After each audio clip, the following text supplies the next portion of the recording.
You know that feeling when you fall in love with someone, and suddenly the whole world seems to have an opinion about it. Your family gets this worried look in their eyes. Your friends start asking careful questions, and you can feel this invisible pressure pushing down on you, whispering that what you're feeling is somehow wrong, inappropriate, dangerous. You try to explain it, you try to make them understand, but the words die in your throat because you can already see the judgment forming before you even speak. And the worst part? That voice of judgment isn't just coming from outside anymore. It's inside your head too, questioning your own heart, making you doubt the most genuine thing you've ever felt. You lie awake at night wondering if maybe they're right, if maybe there really is something broken in you, if maybe you should just stop feeling what you feel and become who they want you to be. But here's the thing, and this is what I need you to understand right now. That conflict you're experiencing, that war between your heart and the world, it's not happening because there's something wrong with your love. It's happening because your love is exposing something that the system desperately needs to hide. So if you've ever loved someone and felt the entire weight of normality crushing down on that love, if you've ever had to choose between your truth and your belonging, then keep watching, because what I'm about to show you will completely change how you understand what's really happening to you. There's something profoundly unsettling about being in love when that love doesn't fit the template. It starts small, almost imperceptibly. A comment here, a raised eyebrow there, a sudden silence when you mention their name. But slowly, steadily, you begin to feel it, the architecture of acceptability, the invisible scaffolding that holds up what everyone calls normal, and your love, beautiful and true as it is bumping against that structure, threatening to expose it for what it really is, an elaborate construction, not a natural law. Most people, when they encounter this resistance, assume the problem is with their love. They think if everyone is telling me this is wrong, if society itself seems organized against this feeling, then surely the error must be in my heart. So they do what the system expects them to do. They try to modify their love, to compress it, to reshape it until it fits the acceptable mold. Some try to hide it, creating elaborate performances of normality, while their real self withers in the shadows. Others try to destroy it entirely, waging war against their own feelings, treating their heart like an enemy that must be defeated. They date people they're supposed to date. They perform attraction they don't feel. They build lives that look right from the outside while feeling completely hollow on the inside. And here's what makes this so insidious. The system doesn't just punish you for loving wrong. It makes you punish yourself. It installs its surveillance tower right inside your consciousness so that you become your own jailer, monitoring your thoughts, censoring your desires, correcting your deviations before anyone else even notices them. You police yourself more harshly than anyone else could because you've internalized the judgment, made it your own voice, your own values, your own supposedly authentic beliefs about right and wrong. But what if I told you that this whole conflict, this entire war between your love and the world, is revealing something the system doesn't want you to see, Michel? Foucault spent his life studying how power works, and one of his most radical insights was this: power doesn't primarily work by saying no. It works by producing what counts as normal. Think about that for a second. The system doesn't just prohibit certain kinds of love. It actively manufactures the category of normal love, acceptable love, real love, and then makes everything else invisible, impossible, or pathological. It creates a whole discourse, a whole way of speaking and thinking about love that makes certain forms seem natural, inevitable, just the way things are, while other forms become unthinkable, unspeakable, or sick. And here's the crucial part. When your love emerges outside this manufactured norm, when it dares to exist in defiance of these categories, it doesn't just violate a rule.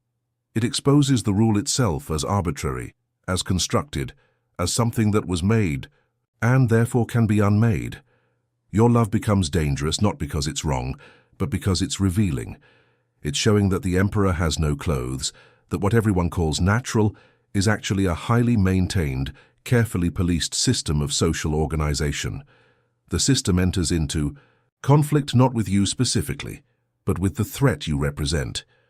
The threat that people might start noticing that love could be otherwise, that desire could flow in directions that don't serve the reproduction of existing power structures, that intimacy could create forms of relation that escape the channels that society has prepared for it.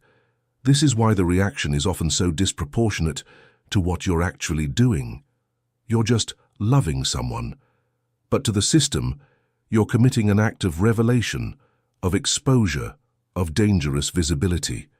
You're proving by your mere existence that the categories aren't natural, that the boundaries aren't real, that the whole structure of normality is just a structure, something built by humans and maintained by constant repetition and enforcement.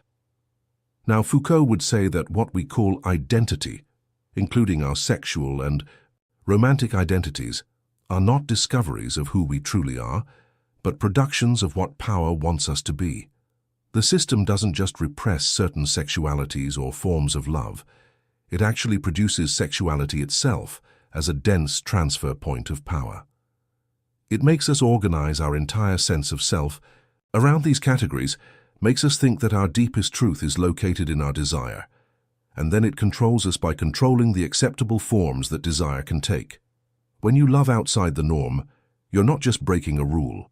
You're refusing the identity that was assigned to you. You're stepping outside the subjectivity that power prepared for you.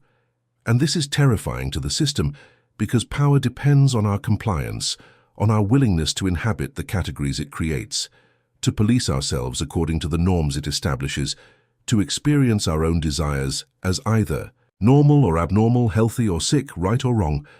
But here's where it gets really interesting. Foucault also talked about practices of freedom, about the possibility of creating new forms of subjectivity, new ways of relating to ourselves and others that don't just react against power, but actually invent something new. When you love outside the norm, you're not just committing an act of rebellion. You're engaged in what he called an aesthetics of existence, a creative practice of making your life into something beautiful, something that doesn't yet have a name or a category or a place in the established order of things. Think about what happens in that moment when you realize your love doesn't fit the template. There's a profound disorientation, yes, a sense of being unmoored from everything you thought was solid and true. But there's also, if you can bear to feel it, an incredible freedom. Because you're no longer bound by the script that was written for you. You're no longer trying to live out a predetermined narrative about who you should be and what you should want and how you should love. You're in the space of genuine creation, of genuine self-invention. This is what Foucault meant when he said that we should refuse what we are and imagine what we could be. Not in some abstract theoretical way, but in the concrete lived practice of creating forms of life that exceed what power has made available to us. Your love, when it emerges outside the norm, is already doing this work. It's already creating new possibilities, new ways of being human, new modes of intimacy and care and connection that the system didn't authorize and can't quite comprehend.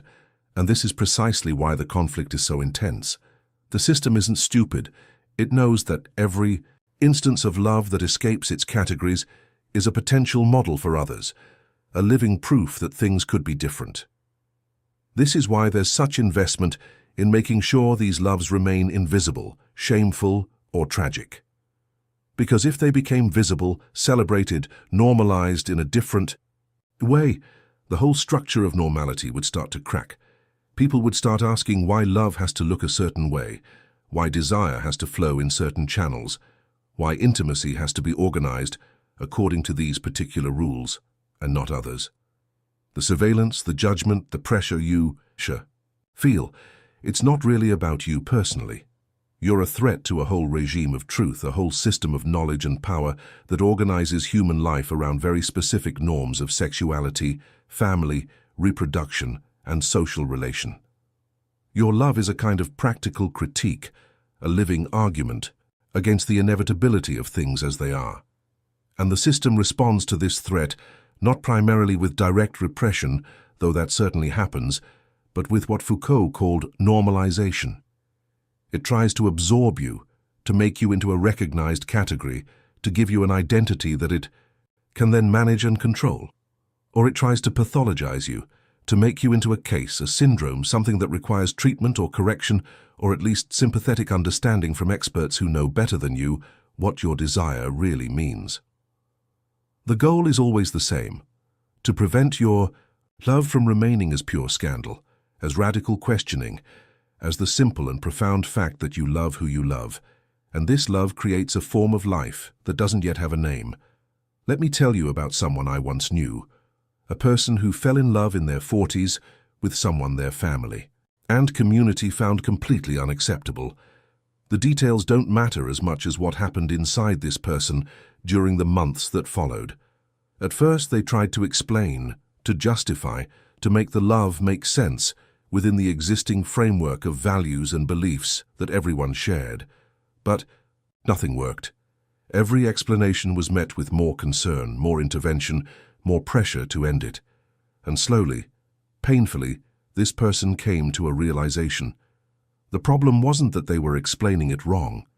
The problem was that the love itself was calling the entire framework into question. It was asking, why does love have to make sense to you? Why does my intimacy have to be legible to your categories? Why do I owe you a justification for who I choose to connect with and how I choose to live?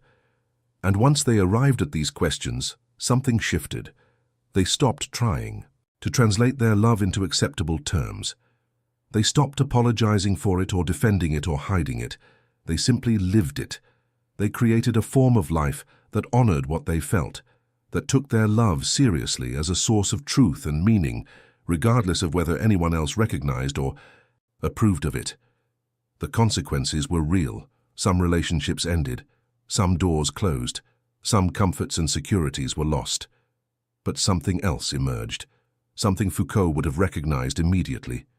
A practice of freedom, a way of relating to oneself, not as a subject that needs to conform to predetermined norms, but as a work of art in constant creation, guided not by obedience but by the courageous pursuit of one's own truth.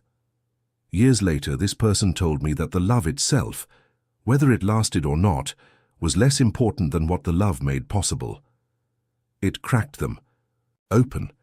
It showed them that they had been living inside a very small room, a room whose walls they had mistaken for the limits of reality itself. And once those walls became visible as walls, not as nature, everything changed. So what does this mean for you, for someone who is living through this conflict right now? It means, first of all, that you need to understand what's really happening. This is not a conflict between right and wrong love. This is a conflict between a system that needs you to be predictable, manageable, reproducible, and a love that exceeds those requirements, that creates something the system didn't account for and can't quite control. The shame you feel, the doubt, the sense that maybe everyone else is right and you're the one who's confused or broken, all of that is the system working through you, trying to make you discipline yourself back into line. But you don't have to comply with that internal surveillance. You can notice it. You can see it for what it is, not your authentic conscience, but the internalized voice of a system that fears what you represent. This doesn't mean the path forward is simple or painless. Foucault never promised that freedom would be easy. He knew that going against the norms, even just by existing in ways that don't fit them, comes with real costs: isolation, misunderstanding, material consequences, the loss of certain forms of belonging and recognition. These are not small things, they matter, and you have to, and you, decide for yourself what you're willing to risk, what you're capable of bearing, what forms of security and connection you can live without, and which ones you can't. But what you can't do, or at least what you can't do without profound cost to yourself, is pretend that the love you feel is the problem. The problem is a system of normalization that needs your love to be impossible, so that its own categories can continue to appear natural and inevitable. And every moment you spend trying to fix yourself, trying to make your love fit where it doesn't fit, you're doing the system's work for it. You're helping to maintain the very structure that's crushing you. What Foucault would invite you to do instead is to think of yourself as engaged in an ethical practice, a care of the self that involves not conforming to external norms, but rather creating a relationship with yourself that honors your truth, your experience, your capacity for love and connection. This might mean finding new communities, new forms of belonging with others who also live outside the norm, who also know what it means to love in ways that the system doesn't authorize. It might mean developing practices of self-affirmation, ways of reminding yourself daily that your love is real, is valuable, is worthy of existence regardless of who validates it or approves of it. It might mean accepting that you will live with a certain amount of tension, of not being fully understood, of carrying a secret or a difference that separates you from the mainstream. But it also means refusing to be ashamed of that difference, refusing to treat it as a deficit or a failure, and instead recognizing it as a kind of knowledge, a perspective on the world that only becomes available when you stand outside the dominant frameworks. It means understanding that the system's conflict with you is not evidence of your wrongness, but evidence of your dangerous truth. And it means, perhaps most importantly, being willing to live with questions that don't have easy answers, with contradictions that can't be resolved, with a complexity that respects both the difficulty of your situation and the validity of what you feel. If you made it this far into this video, I know you're not just looking for simple answers or quick fixes. You're looking for a way to understand what's happening to you at a deeper level. A way to think about your experience that doesn't reduce it or dismiss it or pathologize it. And I want you to know that this channel exists for exactly that purpose, for people who are willing to engage with the hard questions, who want to understand the systems that shape them without just accepting those systems as inevitable.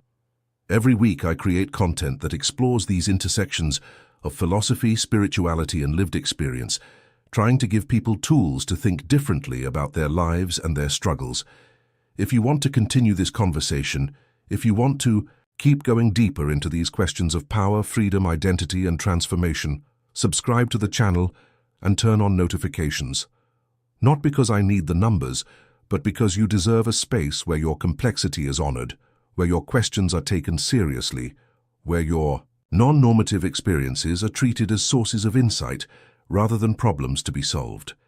And if this video helped you see your situation in a new light, leave a like so that others who are going through similar struggles can find this perspective, can discover that they're not alone and they're not crazy for feeling the way they feel. Because here's what the system doesn't want you to know. Your love, precisely because it doesn't fit, precisely because it causes this conflict, is doing important work in the world. It's keeping alive the possibility that things could be otherwise. It's demonstrating through your lived experience that the categories are not natural, that the norms are not laws of nature, that human connection and intimacy can take forms that nobody planned for or predicted or authorized. Every time you choose to honor that love, even just privately, even in your own heart, you're participating in what Foucault called a practice of freedom. You're refusing the subjectivity that was assigned to you. You're creating something new, something that doesn't yet have a proper name, but that is nonetheless real and valuable and true. The conflict you're experiencing is not a sign that you need to change. It's a sign that you're already changing, already transforming, already becoming someone that the system didn't account for.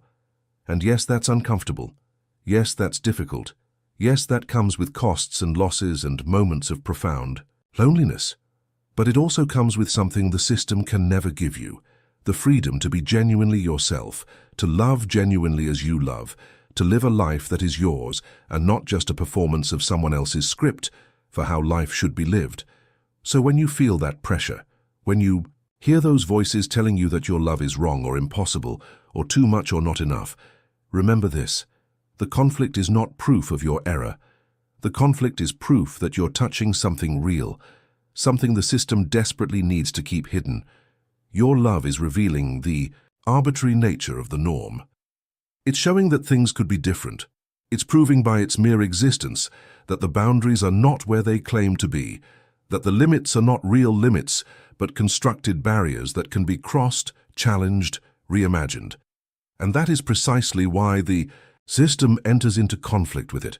Not because it's wrong, but because it's true in a way that threatens the entire structure of organized normality. Your love is a crack in that structure. It's a space where something new can grow, something that doesn't fit the categories, something that exceeds what power prepared for us.